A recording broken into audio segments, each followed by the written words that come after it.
Olá, turma, tudo bem? Como vocês estão? Espero que estejam bem, em casa, se cuidando. Porém, estamos em casa, mas não é férias, né? Então vamos dar continuidade ao nosso conteúdo.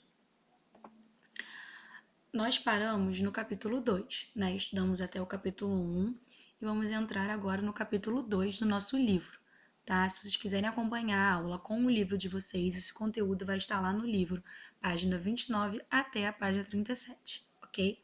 Vamos falar sobre contos de ficção científica. Primeiramente, vamos entender o que é ficção científica. Tem a explicação lá no livro de vocês também, tá? Vou ler aqui para vocês. A expressão ficção científica tem origem no latim. Ficção significa invenção e ciência, saber. A ciência é uma área do conhecimento cujos procedimentos são racionais porque está em busca das verdades. Já a ficção está relacionada à arte, portanto, não precisa ser racional, uma vez que não há limites para a imaginação.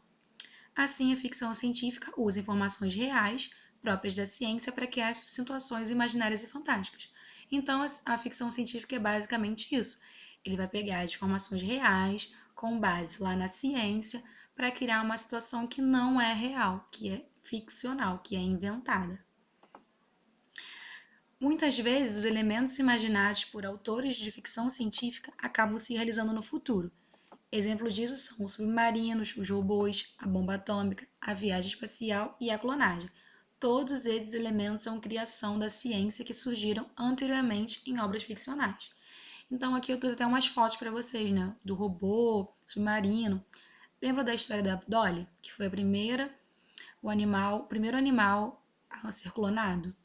Então, todos esses exemplos aqui, eles surgiram anteriormente nas obras ficcionais. Então, alguém escreveu falando sobre isso, mesmo sem existir numa história fictícia. E depois acabaram acontecendo na realidade.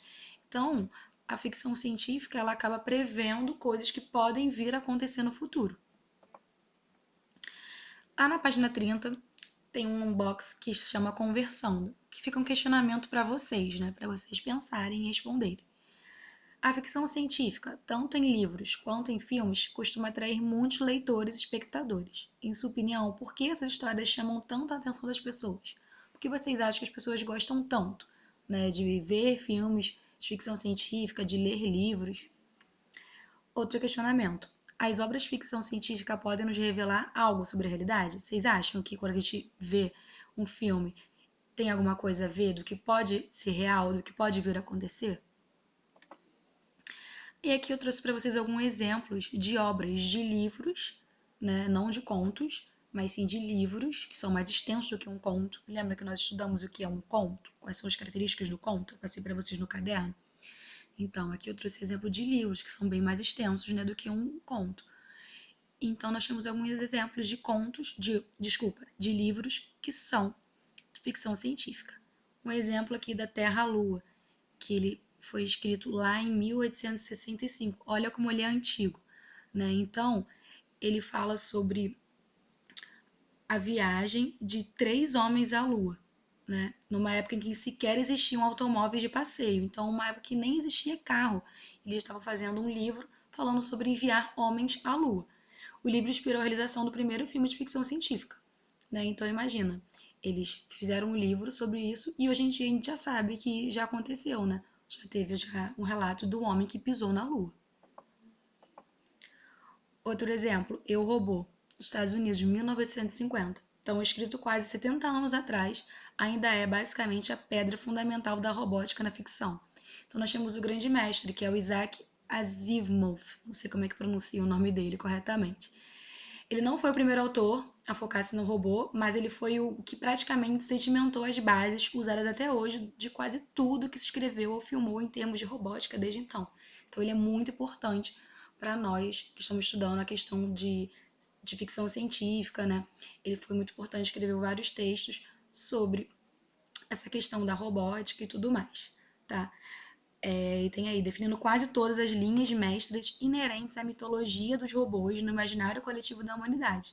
Asimov ainda contribuiu inestimavelmente com a ficção científica, com dezenas de outros livros e contos. dentre os quais destaca-se a trilogia Fundação, tornando-se um dos principais autores, se não o principal do gênero, pelo menos na literatura. Então, ele é um dos mais importantes mesmo na questão do gênero ficção científica na literatura. Outro exemplo que vocês devem conhecer é a saga Star Wars, né? Ela foi iniciada em 1977 e é muito importante porque ela que popularizou a ficção científica no mundo. Anteriormente era vista como um gênero inferior e antes da saga a audiência era bem seletiva. Então foi essa saga que trouxe as mulheres e os jovens para as audiências, até então compostas basicamente de homens adultos. Além de todos esses fatores, a saga é dona da maior bilheteria da história do cinema, incluindo os valores atualizados das trilogias clássicas e prequel. Então, ela foi muito importante por isso, porque popularizou o gênero, né? Então, com certeza vocês já ouviram falar, de repente até viram já os filmes da saga, que tem naves e tudo mais, né? Tudo relacionado com a ficção científica. Lá no livro tem a parte, né, que a gente vai explorar o conto de ficção científica. Então, a gente tem que lembrar, primeiramente, que se trata de um conto. E se é um conto, como qualquer outro tipo de conto, ele vai ter os elementos básicos de uma narrativa. Lembra os elementos básicos de uma narrativa? Personagem, espaço, tempo, enredo. Então, tudo isso, narrador, né, também, tudo isso vai ter também no conto de ficção científica, tá? Aí aqui agora a gente falando basicamente do nosso conto de ficção científica. Nas histórias de ficção científica, a ciência adquire um papel importante, pois é a base de toda a trama. Embora o enredo se baseie em conceitos científicos existentes, há ainda uma projeção de possibilidades de ações decorrentes desses conceitos, as quais são o fruto da imaginação do autor, e por isso o conto constitui uma ficção. Então, é ficção, é inventado, né?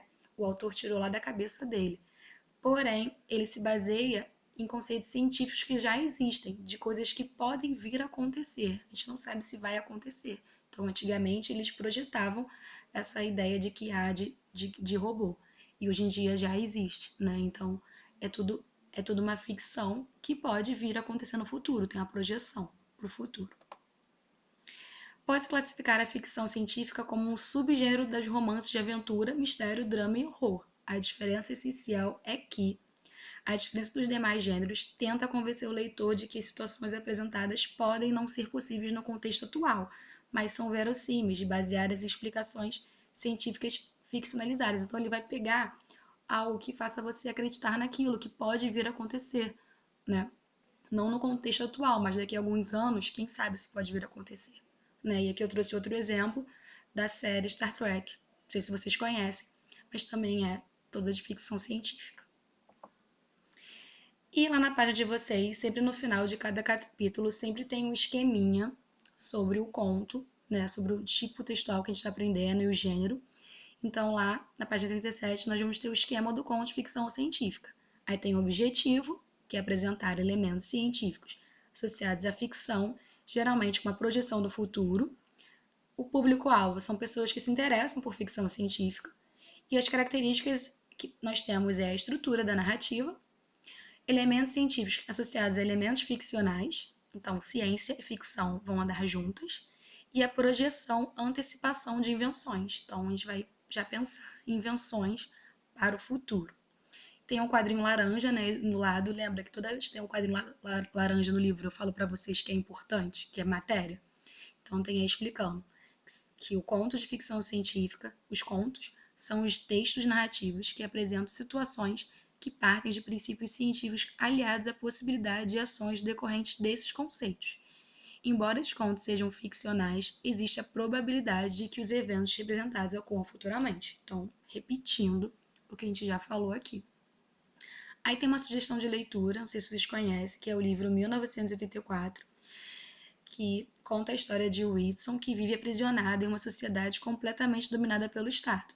Apesar de tudo ser feito coletivamente, cada pessoa vive sozinha e todos são vigiados pelo grande irmão, representação do poder cínico e cruel.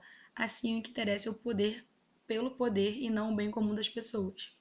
Tá? Então, também é um livro de ficção científica e está aí como uma sugestão de leitura para vocês. Eu trouxe para vocês uma sugestão de um filme, que é O Homem do Futuro. Não sei se vocês já viram, mas ele retrata basicamente um homem que cria uma máquina que tem como ele viajar pelo tempo. Então ele cria essa máquina E no filme ele vai explicar toda essa questão da ciência, né? Ele é um cientista, então ele vai explicar através da ciência como que ele cria essa máquina que ele vai conseguir, né, viajar no tempo para poder tentar consertar um erro que ele cometeu no passado, tá? Quem tem interesse de ver o filme, a trilha sonora é maravilhosa, tem no YouTube, ok? E para finalizar o nosso aprendizado, nós temos que colocar em prática, certo? Então, para a gente poder colocar em prática, a gente tem que fazer os exercícios, as atividades propostas que estão lá no nosso livro, nesse capítulo. Tá? Então, quero que vocês façam da página 30 até a página 36. Tem um conto lá, justamente daquele autor que eu falei para vocês que é muito importante para a gente, o Isaac. Então, o conto e as perguntinhas sobre o texto para vocês verificarem as características do conto de ficção científica no próprio texto. Tá? Então, é lá da página 30 até 36. Vocês vão fazer em casa e em breve eu vou enviar o gabarito para vocês verificarem se fizeram tudo certinho. Ok? Qualquer dúvida, vocês podem me chamar no chat que eu vou responder assim que puder. Tá? Beijo, tô com muita saudade. Se cuidem. Tchauzinho.